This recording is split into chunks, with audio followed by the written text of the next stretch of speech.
sallallahu alaihi wasallam.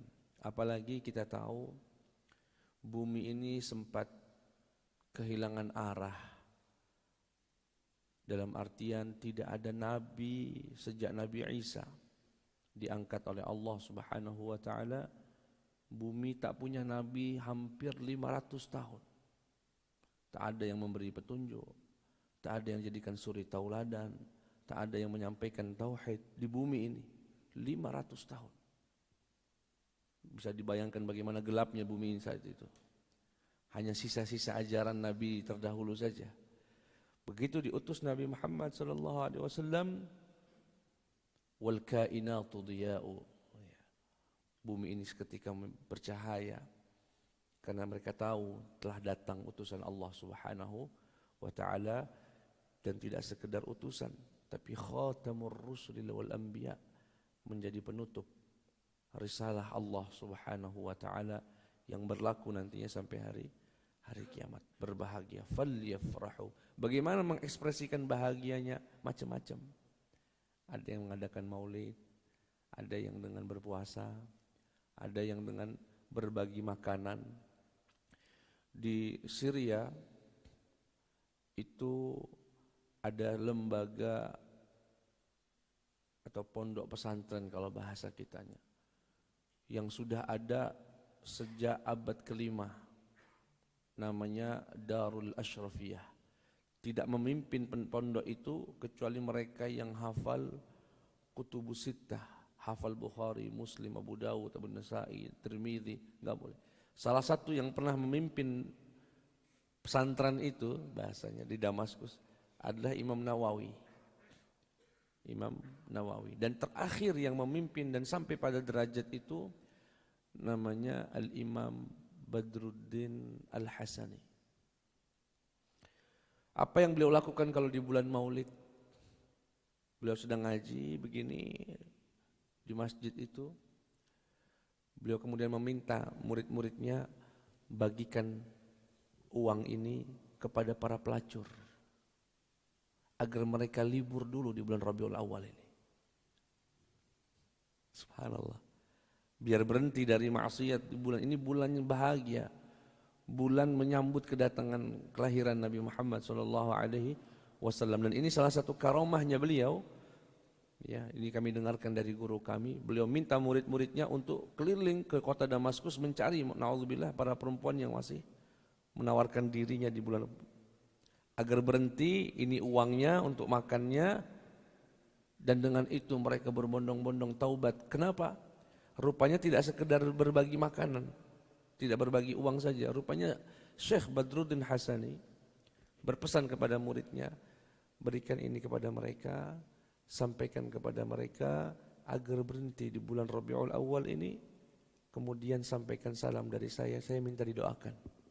Diminta didoakan ini yang kemudian merasa tersentuh mereka dan kemudian kembali kepada Allah Subhanahu wa taala. Begitu cara mengekspresikan kebahagiaan. Jangan sampai ini hari bulan yang penuh dengan rahmat Allah Subhanahu wa taala berlalu begitu saja. Maka dari itu kita bersyukur Allah sampaikan umur kita di hari ini, di bulan ini. Alhamdulillah. Salawat beriring salam tercurahkan kepada junjungan Nabi besar Muhammad sallallahu alaihi wasallam. Semoga kita semua mendapatkan syafaatnya kelak di hari kiamat. Amin ya rabbal alamin. Jamaah sekalian yang dimuliakan Allah Subhanahu wa taala, sampailah kita ke hadis 66. Hadis yang saya kira hampir dari kita semua pernah mendengarnya. Hadis yang dikenal dengan Bad'ul Wahyi, yaitu menceritakan tentang bagaimananya pertama kali wahyu itu turun. Ya, saya izin baca redaksi selengkapnya. An Aisyah radhiyallahu anha, dari Sayyidah Aisyah radhiyallahu anha, qalat, berkata, awwalu ma budi'a bihi Rasulullah sallallahu alaihi wasallam minal wahyi ar-ru'ya as-salihatu fin naum. Kata Sayyidah Aisyah, pertama kali dimulai bagi Rasulullah sallallahu alaihi wasallam yang berkaitan dengan wahyu adalah mimpi baik, mimpi yang saleh di dalam tidurnya. Kita tahu Pak, definisi nabi itu. Nabi itu gampangnya, ini definisi yang gampang saja, adalah manusia plus wahyu. Manusia plus wahyu. Yang membedakan Nabi Muhammad dan nabi-nabi yang lain dengan manusia seperti kita hanya satu, mereka mendapatkan wahyu. Allah berfirman, "Qul innama ana basyarun mithlukum." Katakan Muhammad, sesungguhnya saya Muhammad sallallahu alaihi wasallam basyarun mithlukum, manusia seperti kalian.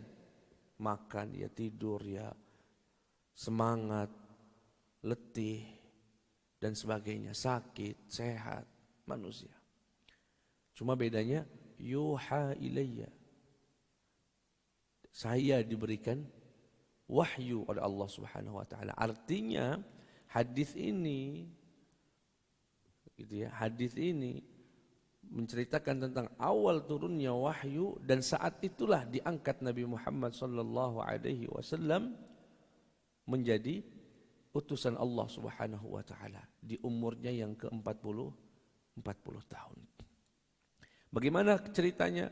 Diawali dengan mimpi cahaya begitu. Fakana la yara ru'ya illa ja'at mithla falaq as-subhi. Dan setiap kali mimpi melihat seperti ada cahaya yang sedang muncul bagaikan munculnya terbit fajar. Setiap kali mimpi. Ini awal-awal tanda-tanda kedatangan wahyu Allah Subhanahu wa taala. Tsumma hubbiba ilaihi al-khala'. Setelah itu datang ke dalam hati Nabi Muhammad kecintaan untuk menyendiri.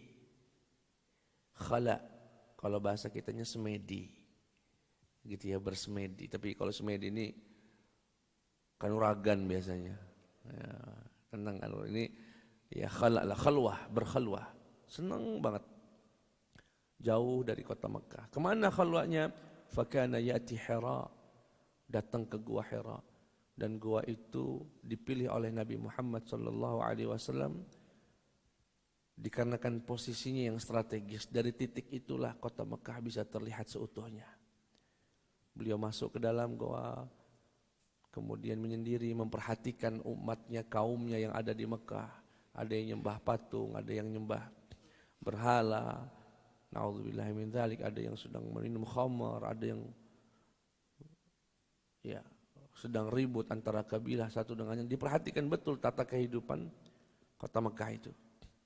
Berapa lama Ustaz? Fayatahannath fihi wa huwa at-ta'abbud al-layali dzawatil adad. Yani yatahannath, yani berdiam diri, beribadah di dalam goa itu beberapa hari. Wa yatazawwad lidzalik, kemudian membawa bekal. Tsumma yarji' ila Khadijah, kemudian balik lagi menemui istrinya Khadijah, minta dibekalin lagi, pulang lagi, balik lagi, pulang lagi, sampai hatta faja'ahul haqqu wa huwa fi ghari Hira, sampai kemudian beliau dikejutkan dengan kedatangan malaikat Jibril alaihi salam yang saat itu beliau tidak tahu kalau itu adalah malaikat Jibril. Datang sosok, faqala iqra, bacalah Muhammad. Qala Rasulullah sallallahu alaihi wasallam, faqultu ma ana biqari, aku tidak bisa membaca. Fa akhadhani faghattani hatta balagha minni al-jahd, kemudian ketika itu aku didekapnya sehingga aku meronta-ronta dan sampai aku keletihan, kecapean. Tsumma arsalani, kemudian aku dilepaskan. Kembali dia perintahkan aku, faqala iqra, bacalah. Faqultu ma ana biqari, aku bukan orang yang bisa membaca. Didekap lagi kedua kalinya sampai keringetan, capek luar biasa. Tsumma arsalani, kemudian aku dilepasnya lagi. Faqala iqra, faqultu ma ana biqari, Faghattani tsalitsah, sampai ketiga kali didekapnya lagi sampai ke Rasulullah kecapean, keletihan yang luar biasa. Kemudian dilepaskan kembali Nabi Muhammad sallallahu alaihi wasallam. Faqal iqra bismi rabbikal ladzi khalaq khalaqal insana min 'alaq iqra wa rabbukal akram alladzi 'allama bil qalam 'allamal insana ma lam ya'lam. Yang turun cuma 5 ayat itu. Saya pernah bertanya-tanya, sisanya turunnya kapan Ustaz? Kan yang turun pertama kali adalah surat Al-Alaq sejumlah 5 ayat. Sedangkan surat itu jumlahnya hampir 19-an ayat.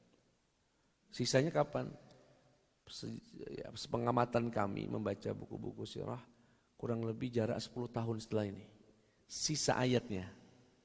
Ya, sisa ayatnya dan diselingi dengan surat-surat lain selama 10 tahun itu kurang lebih. Faraja'a biha Rasulullah sallallahu alaihi wasallam yarjufu fuaduh hatta dakhala 'ala Khadijah faqal. Pulanglah Nabi Muhammad setelah kejadian itu dengan jantung yang berdetak-detak, hati yang berdetak-detak. Kemudian masuk ke rumah Rasul Sayyidah Khadijah, zammiluni, zammiluni, berikan aku selimut. Berikan aku selimut. Maka dari itu Nabi Muhammad pernah dipanggil Allah dengan Muzammil, ya ayyuhal Muzammil, duhai yang berselimut. Muzammil itu selimut, Pak. Muzammil yang berselimut. Karena Nabi kalau pulang dari Gua Hira ketika itu saat kejadian ini berkata zammiluni, zammiluni. Dalam riwayat lain dathiruni, dathiruni. Sehingga beliau juga dipanggil oleh Allah duhai yang berselimut. Atau juga ya ayyuhal muddathir. Muddathir artinya apa? Yang berselimut juga. Yang berselimut. Hatta dhahaba anhu ar-raw', sampai hilang rasa takut itu ketika diselimuti, hilang rasa takut. Faqala li Khadijah wa akhbaraha al-khabar laqad khashitu ala nafsi. Kemudian Rasulullah berkata ketika sudah tenang, istri bertanya, ada apa? Laqad khashitu ala nafsi, sungguh telah datang sosok yang aku takut dia membunuhku. Ini menunjukkan kalau Nabi Muhammad enggak tahu siapa laki-laki itu. Laqad khashitu ala nafsi, aku takut dia membunuhku. Apa jawaban Khadijah? Khadijah, ibu kita, ibunya kaum mukminin, memberikan jawaban, dan ini jasa pertama dalam Islam. Jasa pertama dalam Islam yang menguatkan Nabi Muhammad SAW, dan sebegitulah seharusnya seorang istri menjadi penguat ketika suaminya mungkin mendapatkan masalah di luar rumah. Apa kata Sayyidah Khadijah radhiyallahu anha? Kalla, tidak mungkin duhai suamiku. Wallahi, demi Allah, la yukhzikallahu abada, tidak mungkin Allah akan menghinakanmu. Innaka la tasilur rahim, engkau sosok yang selalu menjalin silaturahim. Wa tasduqul hadith, selalu jujur dalam berkata. Wa tahmilul kalla, engkau selalu memberikan bantuan kepada orang-orang miskin. Wa taksibul ma'dum, membantu orang yang tak punya. Wa tuqrid dhaif, engkau selalu menghormati tamu. Wa tu'inu ala nawaibil haq, engkau selalu hadir dalam membela kebenaran. Itu jawaban dari Sayyidah Khadijah yang menguatkan Nabi Muhammad SAW ketika beliau merasa ketakutan yang luar biasa. La yukhzikallahu abadan. Lihat Pak bagaimana alasan-alasan Sayyidah Khadijah, karena Rasulullah sejak sebelum menjadi Nabi memang sudah bagaimana menjalin silaturahim, memuliakan tamu, membantu fakir miskin. Dan ini menegaskan bahwasanya orang yang berjuang dalam agama, orang yang selalu berbuat baik, tidak akan sengsara hidupnya. Tidak akan disengsarakan Allah, apalagi dihinakan Allah Subhanahu wa ta'ala. Saya punya kalimat dari guru saya, Dr. Hisham Kamil, yang itu kemudian memotivasi, menguatkan kami para pendakwah. Kata beliau, tidak mungkin seorang pendakwah seorang pendakwah hidupnya sengsara. Tidak akan mungkin orang yang berjuang di jalan Allah itu hidupnya sengsara. Alhamdulillah, dan itu menjadi motivasi sehingga kita tidak perlu khawatir ya, dalam memperjuangkan agama Allah Subhanahu wa taala. Kemudian apa yang terjadi? Thumma intalaqat bihi Khadijah hatta atat Waraqah bin Naufal ibn Asad ibn Abdul Azz wa kana imra'an tanassara fil jahiliyah. Setelah itu Sayyidah Khadijah, dan ini cerdasnya beliau. Dari sedemikian banyak saudaranya, beliau memutuskan untuk membawa suami Sayyidina Muhammad SAW menemui sepupunya yang satu-satunya saat itu di Mekah telah belajar agama, bahkan beragamakan Nasrani. Semuanya musyrik, tidak tahu agama, taunya patung dan sebagainya. Sehingga kata beliau tidak tepat untuk berkomunikasi, berkonsultasi kepada orang-orang musyrik itu. Aku pengen bawa kepada sepupuku Waraqah namanya bin Naufal, yang saat itu sudah beragamakan Nasrani dan menguasai agama Nasrani, bahkan pernah menulis Injil dengan bahasa Ibrani.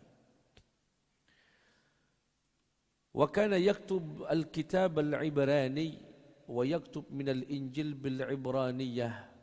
Kata Sayyidah Aisyah periwayat hadis ini. Dan Waraqah bin Naufal adalah orang yang sudah tanassar, menjadi orang Nasrani, dan dulu sudah pernah menulis Injil dalam bahasa Ibrani. Faqalat lahu Khadijah. Kemudian Khadijah begitu sampai di rumahnya Waraqah bin Naufal berkata, "Ya ibna ammi, wahai anak dari pamanku." Nah, ini anak paman berarti apa, Pak? Misan, ya, sepupu. "Isma' min ibni akhi." Tolong dengarkan apa yang akan disampaikan suamiku. Faqala Waraqah. Kemudian Waraqah pun bertanya, "Wahai suami dari sepupuku, ma tara?" Fa akhbarahu Rasulullah sallallahu alaihi wasallam ma ra'a. Apa yang sebetulnya terjadi? Apa yang kamu lihat? Akhirnya Rasulullah cerita nih, kalau saya berdiam diri di Gua Hira, kemudian datang seorang laki-laki, datang sosok mendekapku, memerintahku dan sebagainya, cerita yang tadi kita sudah dengar. Faqala lahu Waraqah. Kemudian Waraqah langsung berkata, "Hadzan namus." Ini Jibril. Namus itu bahasa lain Jibril. Hadza namus alladzi unzila ala Musa. Ini malaikat yang dulu juga pernah turun kepada Nabi Musa. Yang pernah turun kepada Nabi, karena beliau sudah pernah baca kitab Injil dan tahu bagaimana kisah nabi-nabi terdahulu. Apa kemudian kata Waraqah bin Naufal, "Ya laitani fiha jaza'an, laitani akuna hayyan idh yukhrijuka qaumuk." Andaikan aku masih muda, kata beliau. Andaikan aku masih muda dan aku masih hidup di saat kaummu akan mengusirmu, niscaya aku akan membelamu. Duh, kata Nabi Muhammad, memang saya nanti bakal diusir. Karena kata Waraqah bin Naufal, andaikan aku masih muda, andaikan aku nanti masih hidup dikala kaummu akan mengusirmu. Nabi Muhammad langsung kaget dan berkata, "Awa mukhrijimi hum?" Apakah mereka akan mengusirku? Qala na'am. Orang Mekah akan mengusirmu.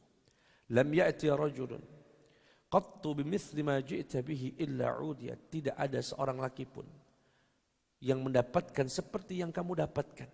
Ini wahyu Allah Subhanahu wa taala. Illa 'udi, kecuali dia akan dimusuhi.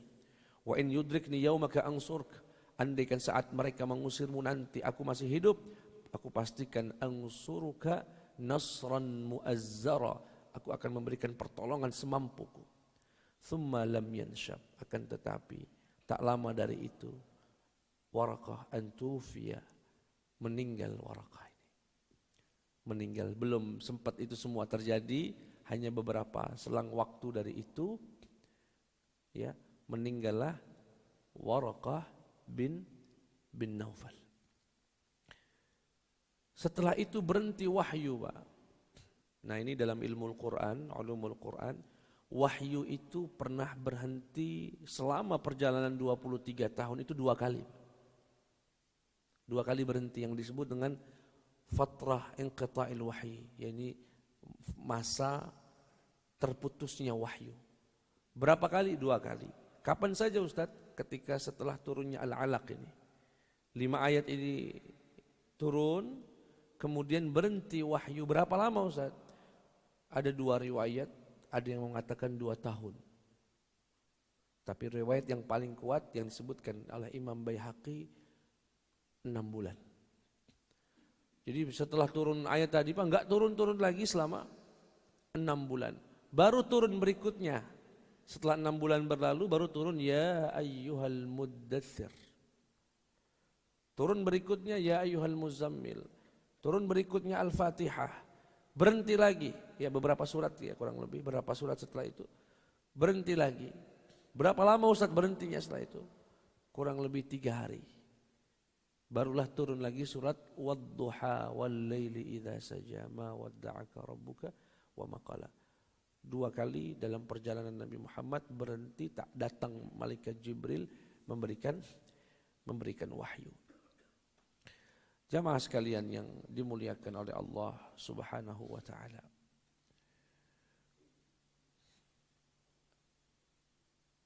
Profesor Dr. Muhammad Sa'id Ramadan Al-Buti atau Syekh Al-Buti mengatakan umat Islam harus menguasai betul hadis ini. Umat Islam harus menguasai betul, mencermati hadis ini. Kenapa?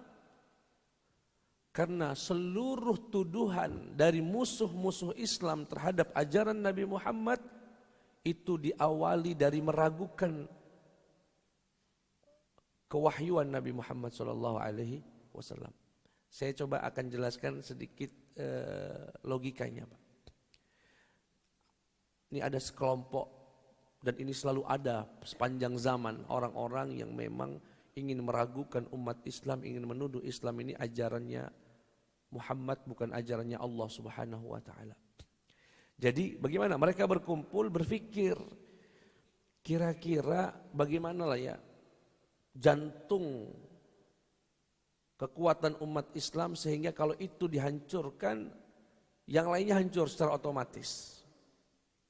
Rupanya Pak, caranya adalah gini. Nabi Muhammad SAW kan beliau ngaku kalau beliau adalah utusan Allah. Nah, sebagai seorang nabi, titik pembedanya adalah beliau memiliki wahyu sebagaimana kami sebutkan tadi. Sehingga tuduhan itu diarahkan ke wahyu agar kemudian ketika wahyu sudah dijatuhkan, diragukan, dibuat salah gitu wahyu itu, maka seketika Nabi Muhammad bukanlah seorang nabi. Kalau beliau bukan seorang nabi, maka Al-Quran, hadis semuanya begitu secara otomatis diragukan semua. Nah, bagaimana caranya ini? Caranya agar wahyu ini diragukan, tuduhannya Pak, tuduhannya yang kami baca dari orang-orang orientalis, bahwasanya Islam itu ajarannya Muhammad. Quran itu karya tulisnya Muhammad. Karya tulisnya Muhammad. Bukan dari Allah Subhanahu wa taala, dia baik. Lalu bagaimana dengan kisah ini? Kata mereka dia itu bersemedi di Gua Hira, menghayal. Setelah menghayal berhari-hari, berbulan-bulan, nulislah tulisan, kemudian keluar kepada kaumnya, kemudian dia berkata, "Nih loh, saya dapat wahyu dari Allah." Itu tuduhan yang disampaikan kepada mereka, diarahkan kepada wahyu. Sehingga Nabi Muhammad ini dianggap bernafsu pengen jadi nabi, caranya dengan ngarang buku, begitu, kemudian mengeklaimnya itu adalah wahyu, sehingga beliau ini adalah nabi utusan Allah Subhanahu wa taala. Hadis ini menjadi jawaban atas semua tuduhan itu. Bagaimana Ustaz? Pertama Pak, kalau nabi dikatakan bernafsu menjadi nabi, sehingga beliau melakukan semedi, begitu ya. Maka tidak mungkin Nabi menjadi ketakutan ketika yang dinanti-nanti tiba. Ketika yang dinanti-nanti datang. Saya Pak ya, misalkan saya, naudzubillah bukan saya lah, si Fulan. Berharap jadi Nabi nih. Berharap pengen jadi orang yang dimuliakan, diagungkan jadi Nabi. Kemudian dia datang ke Gua Hira, menanti-nanti kedatangan. Orang kalau setelah menanti kedatangannya, sesuatu yang dia nantikan itu datang, apa yang kira-kira ekspresinya apa Pak? Alhamdulillah, woi tunggu lamunian. Kan begitu Pak ya? Kalau memang beliau menanti-nanti. Tapi ketika hadis ini menegaskan Nabi justru ketakutan, kaget tentang sosok itu, bahkan berkata kepada sang istri, ada orang mau bunuh saya. Ini menegaskan Nabi nggak pernah nunggu-nunggu, bahkan Nabi nggak tahu siapa yang datang itu. Ya, karena itu satu. Yang kedua, dari hadis ini kita juga belajar. Setelah Nabi pulang dari Gua Hira, kemudian beliau diinformasikan menjadi seorang nabi. Dapat wahyu. Bayangkan ini Pak. Tersebar itu di kota Mekah. Oh Muhammad ngaku nabi, katanya dapat wahyu. Setiap hari Nabi Muhammad diejek. Mana malaikat Jibril itu mana? Tadi sudah saya informasikan berapa lama Pak berhentinya wahyu? 6 bulan. Di saat Nabi butuh kedatangan malaikat Jibril untuk menunjukkan kebenaran pengakuan beliau. Beliau kan ngaku nih, saya dapat wahyu. Datang malaikat Jibril ke saya. Begini. Mana kata orang Arab, mana malaikat Jibril? Ditunggu-tunggu sehari, enggak datang, 2 hari, enggak datang, 3 hari, enggak datang. 6 bulan. Kalau Nabi yang mengarang Quran, kalau Quran itu karyanya Nabi Muhammad, karangannya, gampang betul ya. Pura-pura aja dia ke Gua Hira, kemudian datang, baru dapat wahyu lagi tadi. Tetapi 6 bulan beliau diam, tak bisa berbicara, diejek, diolok-olok, ditantang, mana wahyunya lagi. Tak satu kalimat pun keluar dari lisan Nabi Muhammad dan mengatakan itu wahyu. Ini menunjukkan apa Pak? Menunjukkan wahyu itu bukan karya Nabi Muhammad, benar-benar nunggu kedatangannya. Dan itu waktu yang tidak sebentar, 6 bulan. Beliau diolok-olok. Padahal kalau memang itu dibuat Nabi, dikarang-karang oleh Nabi Muhammad SAW, ya simpel saja, ngomong aja. Saya baru dapat nih wahyu tadi malam lewat mimpi, malaikat Jibril nyebut begini. Tapi Nabi Muhammad diam. Bahkan dalam riwayat Bukhari, saking tekanan itu luar biasa Pak, diejek, dihina. Dan Nabi Muhammad merasa, saya ini benar Nabi bukan sih? Kok dapat wahyu nggak dapat lagi? Disebutkan dalam riwayat Bukhari, beliau sampai naik ke gunung tertinggi. Di sana beliau melamun. Hampir kemudian jatuh dari ketinggian itu. Ketika beliau mau jatuh, terlihatlah malaikat Jibril dalam bentuk aslinya Pak. Yang memiliki 360 sayap, yang satu sayapnya bisa menutupi langit dan bumi. Saat itulah, kata Nabi Muhammad, aku lihat sosok malaikat Jibril duduk di atas kursi. Di atas langit sana dengan sayapnya 360 menutupi langit dan bumi. Satu kepakan sayapnya itu Pak, seluas langit dan bumi ini. Besar. Barulah beliau meyakini kalau beliau ini Nabi yang sesungguhnya. Karena wajar saja Pak, dapat wahyu dadakan. Kemudian lapor ke Waraqah bin Naufal, katanya itu Nabi. Tapi kok setelah itu nggak datang-datang lagi. Dan ini semua hadis-hadis yang kita baca seluruhnya menegaskan kalau wahyu benar-benar pemberian Allah Subhanahu wa taala, ya. Kemudian bukanlah karya Al-Qur'an, itu bukanlah karya buatan Nabi Muhammad sallallahu alaihi wasallam. Dan salah satunya yang menegaskan Quran itu bukan karya Nabi, ya. Banyak sekali sebetulnya. Adanya kata qul. Di Quran itu kan ada kata qul banyak ya. Qul huwallah, qul ya ayyuhalladzina, qul. Katakanlah. Kalimat itu tidak dihapus oleh Nabi. Dan menunjukkan ada yang mendiktenya. Ada yang mendiktenya. Ketika qul, katakanlah Muhammad, berarti ada yang memerintahkan. Dan Rasulullah riwayatkan kata qul itu tidak dihapus oleh beliau dari Al-Quran.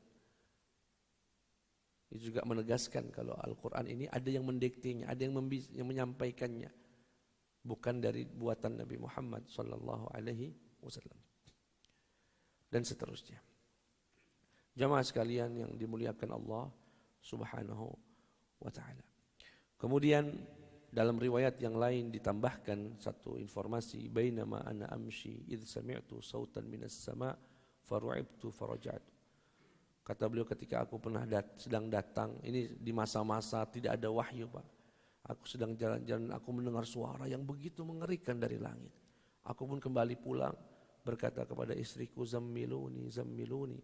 Kemudian turun firman Allah, ya ayyuhal muddathir.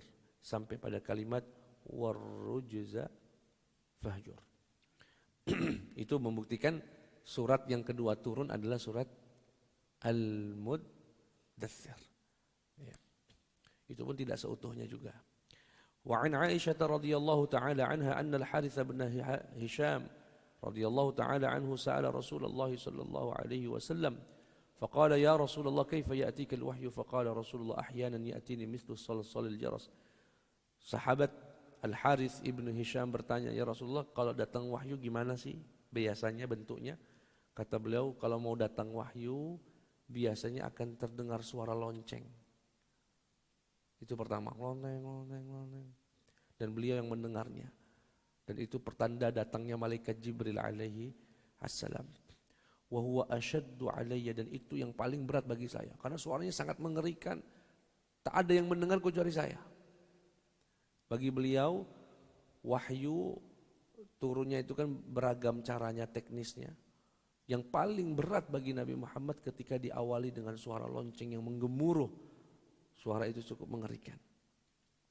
Wa ahyanan yatamatsalu lil malak rajulan fayukallimuni fa'i ma yaqul. Dan terkadang datang malaikat dalam bentuk sosok laki-laki yang kemudian menyampaikan wahyu dan aku pun menghafalnya. Qalat Aisyah radhiyallahu anha wa laqad ra'aitu yanzil alaihi alwahyu fil yawmi asyadidil bard fayufsim anhu wa inna jabinahu la yatafassad 'araqan. Kata Sayyidah Aisyah, dan aku pernah dalam hidupku sebagai seorang istri melihat Nabi Muhammad sedang menerima wahyu.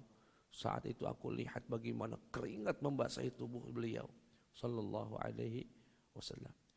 Jamaah sekalian yang dimuliakan oleh Allah Subhanahu wa taala. Dalam riwayat yang lain masih dalam bab yang sama. Dari sahabat Jabir bin Samurah radhiyallahu taala anhu, anna Rasulullah sallallahu alaihi wasallam qala inni la'arifu hajaran bimakkah kana yusallim alayya qabla an ub'ats inni la'arifuhu al'an. Kata Nabi Muhammad, dulu sebelum saya jadi nabi, bebatuan di Mekah itu selalu mengucapkan salam kepada saya. Assalamualaikum ya Rasulullah. Bayangkan itu Pak, sehingga beliau ini sudah dipanggil ya Rasulullah sejak sebelum jadi nabi, tapi beliau tidak begitu memahami konsep. Dan ini juga menegaskan bahwasanya Nabi itu kalau memang beliau, ada yang menuduhnya Nabi itu sudah pernah belajar agama lain sehingga mengarang lagi. Kalau beliau sudah belajar agama lain, tahu konsep akidah, tahu konsep syariat, beliau tidak kaget kedatangan malaikat Jibril, bahkan sampai nuduh beliau nak bunuh. Begitu ya. Seperti Waraqah bin Naufal. Kalau yang datang wahyu itu ke Waraqah bin Naufal, masih ada kemungkinan beliau ini ya belajar dari Injil dan Taurat, kemudian ngaku-ngaku jadi nabi. Lihat tenangnya Waraqah. Oh, itu yang pernah datang ke Musa itu. Artinya Waraqah sudah punya informasi sebelum. Kalau Nabi Muhammad benar-benar enggak tahu tentang konsep akidah, ada yang namanya malaikat, penurun wahyu dan sebagainya. Makanya beliau dijuluki dengan Al-Ummi, Nabiyil Ummi. Ini la yaqra wa la yaktub, yang tak mampu membaca dan tak bisa menulis. Sehingga murni sekali lagi menegaskan cerita turunnya wahyu ini, bahwasanya wahyu Allah benar-benar dari Allah Subhanahu wa taala dan bukan karya atau karangan Nabi Muhammad sallallahu alaihi wasallam. Sampai di sini jamaah sekalian, apakah ada yang mau ditanyakan? Dipersilakan.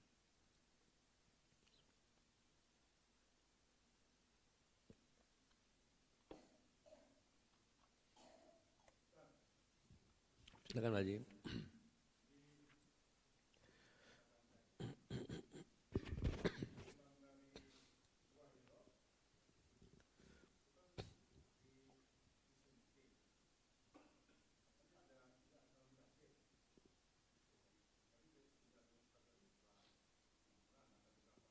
Ya.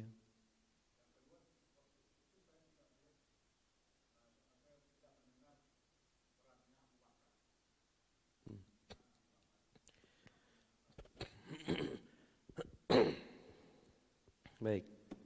Yang pertama, zammiluni zammiluni sudah berulang kali diucapkan Nabi Muhammad sallallahu alaihi wasallam dari sejak turunnya wahyu.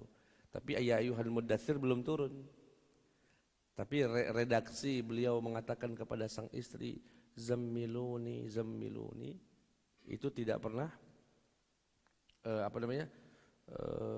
selalu diucapkan oleh Nabi Muhammad SAW setiap kali beliau merasa takut tadi.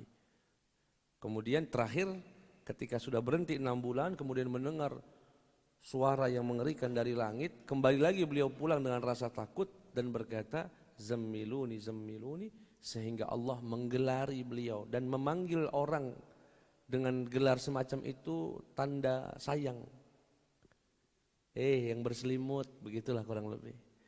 Dan Allah di dalam Al-Quran tidak pernah memanggil Nabi Muhammad dengan nama. Tidak pernah.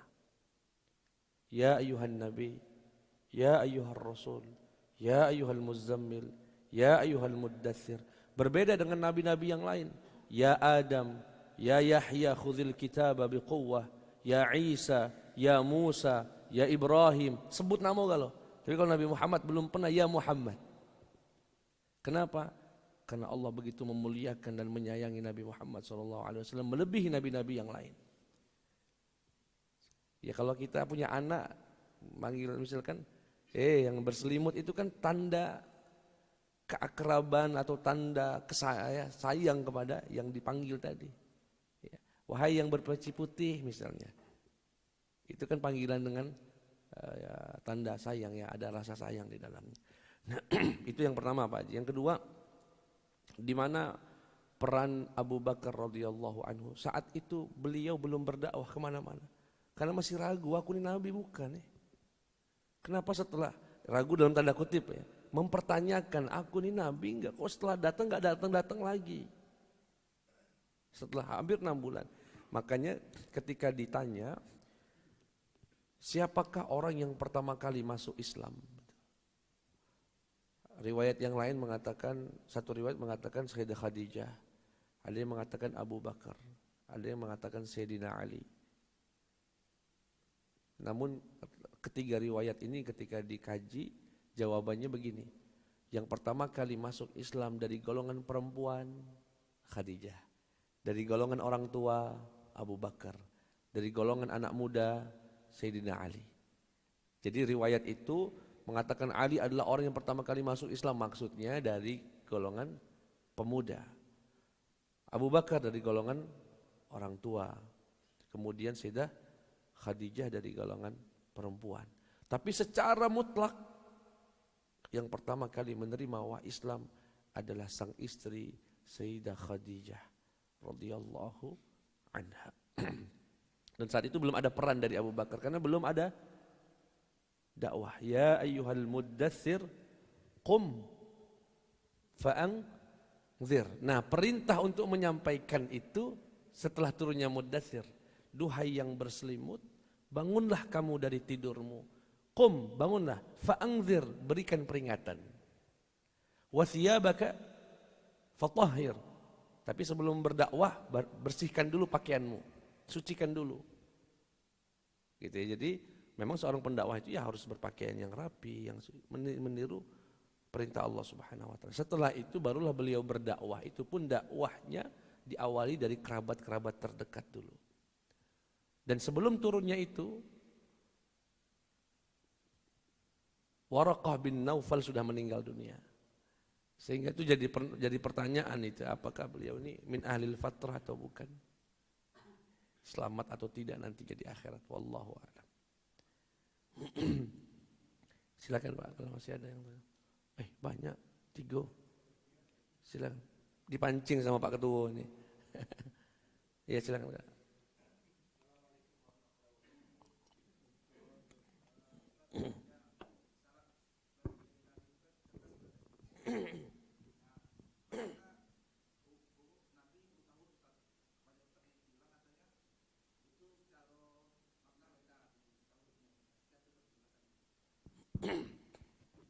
Baik.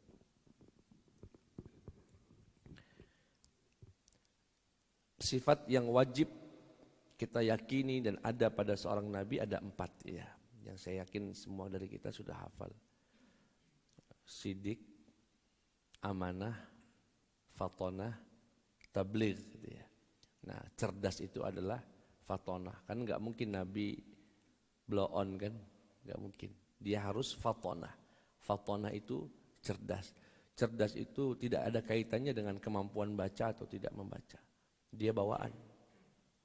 Itu fatonah. Jadi hikmah, dan ini memang terjadi perdebatan apakah ummi itu maknanya tidak bisa membaca. Tapi mayoritas ahli tafsir menafsirkan memang Nabi tidak bisa membaca dan tidak bisa menulis.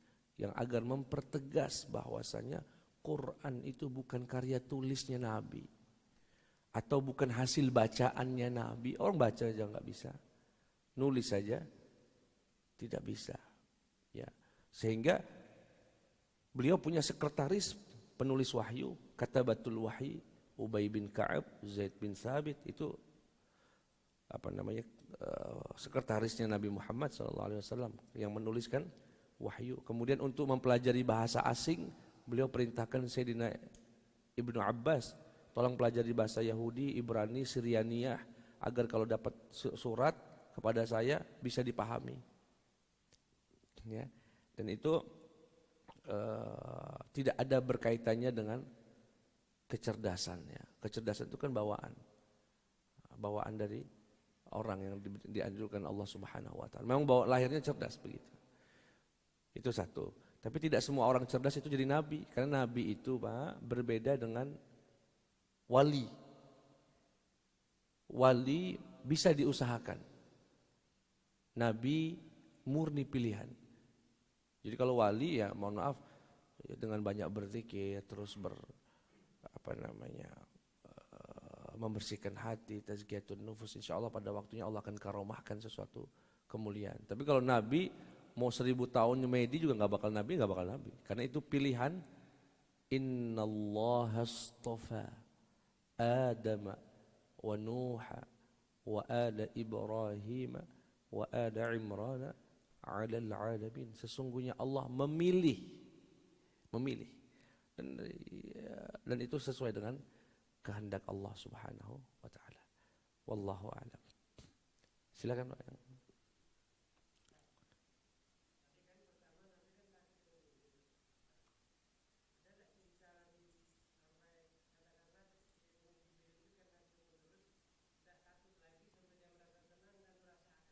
Ya.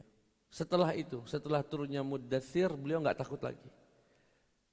Setelah turunnya Muddatsir, bahkan beliau merindu kalau Nabi Malaikat Jibril enggak datang, beliau sakit, Pak.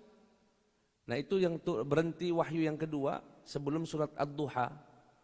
Itu 3 hari beliau sakit luar biasa karena kok Malaikat Jibril enggak datang-datang, ya Allah. Rindu beliau dengan wahyu Allah Subhanahu wa taala, karena setiap kali turun wahyu itu linutsabbita bihi fuadak, memantapkan hati Nabi Muhammad SAW.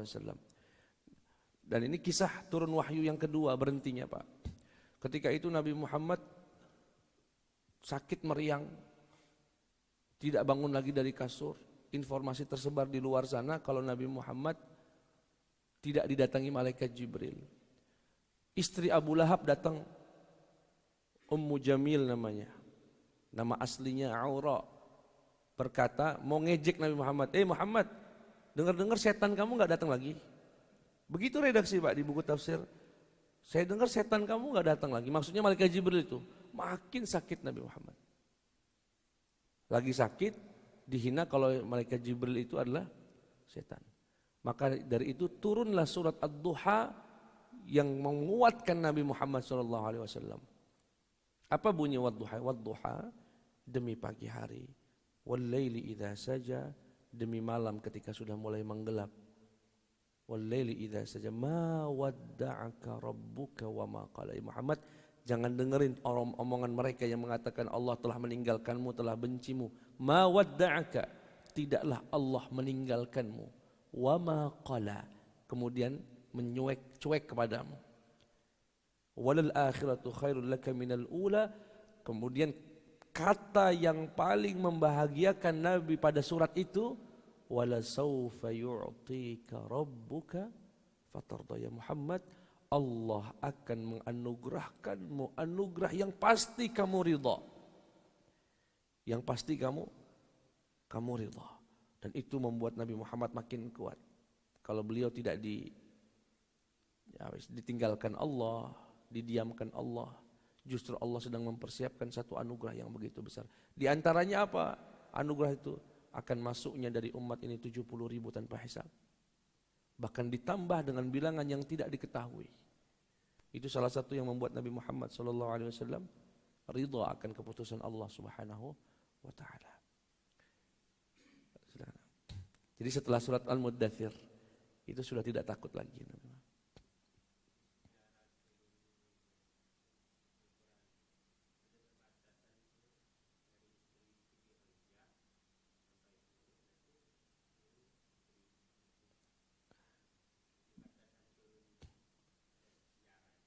Sampai masuk. Oh, iya. Ya kalau diteliti, Sayyidah Khadijah menemani Nabi Muhammad berapa tahun, Pak? Ada yang tahu? Di tahun ke-8. Kenabian, bukan hijriyah. Jadi kurang lebih 3 tahun sebelum hijrah ke Madinah. Kurang lebih ya, 3-4 tahun sebelum hijrah ke Madinah. Jadi di tahun ke-8 kenabian. Artinya surat-surat Makkiyah itu sebagian besar adalah surat di mana Sayyidah Khadijah istri Rasulullah. Dan Rasulullah tidak pernah menikah kedua sampai Sayyidah Khadijah meninggal dunia. Dan Rasulullah tidak pernah menikah dengan gadis, seluruh istrinya janda. Kecuali Sayyidah Aisyah radhiyallahu anha. Dan ini menegaskan nikahnya Nabi bukan karena nafsu. Karena kalau nafsu beliau pasti memilih gadis semua. Itu jawaban buat orang yang menuduh Nabi ya bahwasanya beliau naudzubillah min dzalik meluapkan nafsunya, syahwatnya, enggak. Bahkan di masa berarti umur Nabi baru poligami umur berapa, Pak? Bukan poligami malah, baru nikah lagi umur berapa? Kurang lebih hampir 50 tahun. 25 tahun nikah sama. Artinya masa-masa muda beliau, masa segar-segarnya beliau jalani dengan satu orang wanita.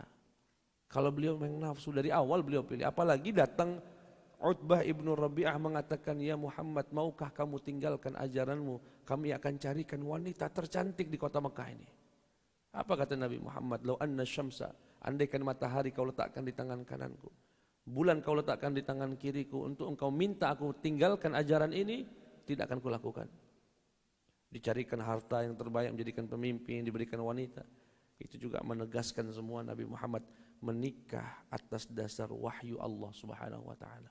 Titah dari Allah Subhanahu wa taala sallallahu alaihi wasallam. Cukup ya? Insyaallah. Dan sebelumnya kami ucapkan terima kasih buat Pak Ketua, buat pengurus. Ini sebetulnya kan bukan jadwal kami, Pak Ketua ya. Jadwal kami minggu depan, namun ada komunikasi karena insyaallah kalau tidak ada halangan minggu besok kami berangkat umrah 2 minggu, jadi minggu depan tidak bisa ngisi di sini. Diganti dengan hari ini. Kebetulan ada Jumat 5 juga di bulan ini ya.